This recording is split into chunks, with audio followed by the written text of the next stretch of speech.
Hello viewers, in this video I'll show how to fix could not place call on WhatsApp.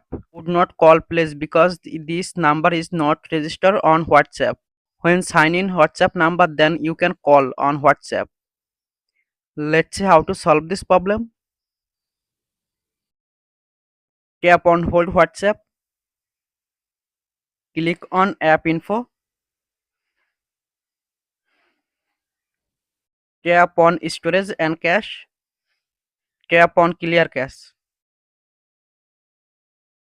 Go to Play Store. Click on WhatsApp.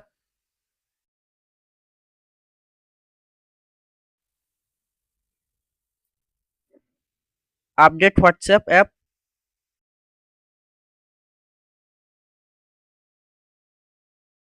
Go to WhatsApp.